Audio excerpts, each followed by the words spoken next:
In Tahrir Square last Tuesday, as on many other occasions, when Muslims went down to pray, they were protected by Egypt's Christians.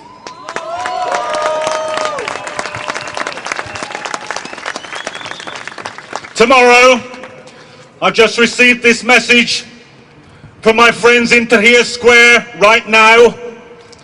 They have decided that tomorrow will be a day for the martyrs, and that a mass, a Christian mass, will be said in Tahrir Square, and the Christians will be protected by the Muslims.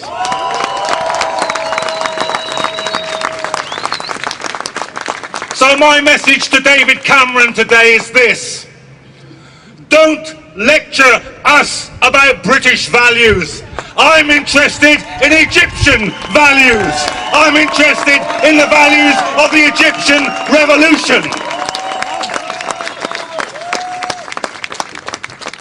It's no mistake, you know, that speech is made by Cameron today. Perhaps no mistake, it's made in all places in Munich today.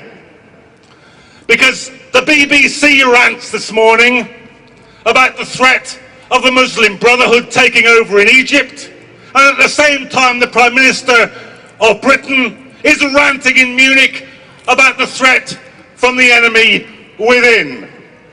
Now let's be absolutely clear.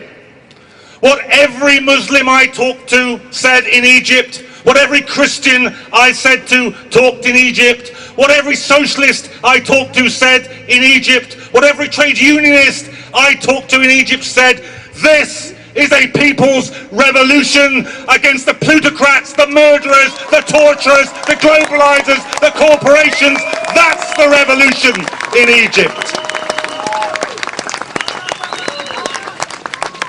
What incredibly brave people they are. What incredibly brave people they are.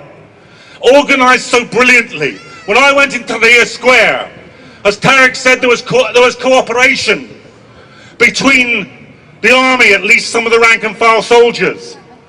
The rank and file soldier, the squad, he asked to see my identity. I showed him my passport. He then passed me over to a woman in a full burqa who searched my bag, apologised and said it's for our own safety.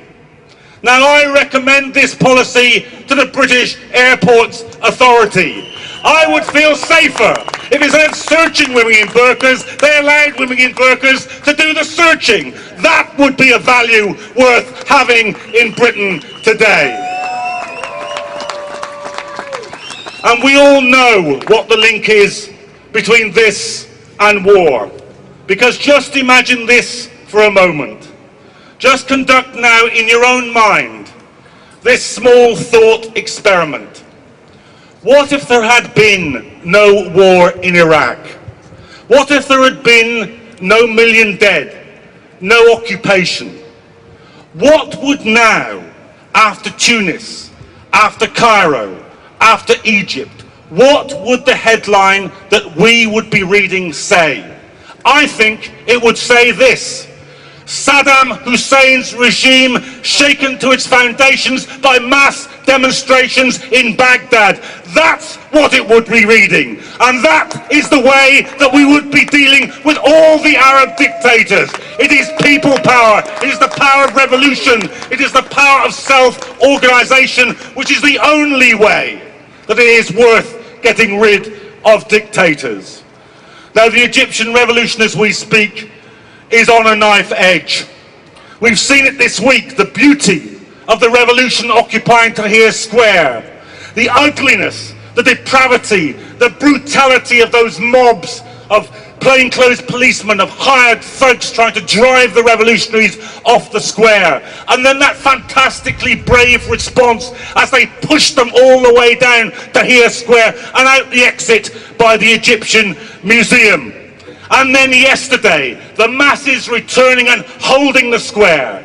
Today, as we meet here, they're arguing with the army officers. A senior army general has just spoken from the platform in Tahrir Square and said, I'm worried you're being manipulated. But the people there are chanting, We won't go until he goes. We won't go until he goes.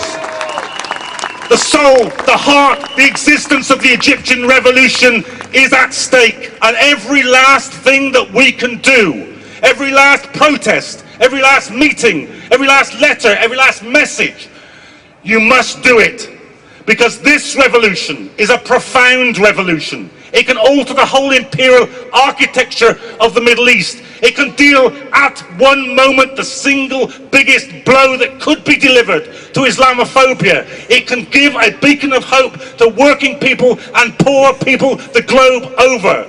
So today, recommit yourselves, every last piece of energy, imagination, initiative, activity, everything for the Egyptian revolution.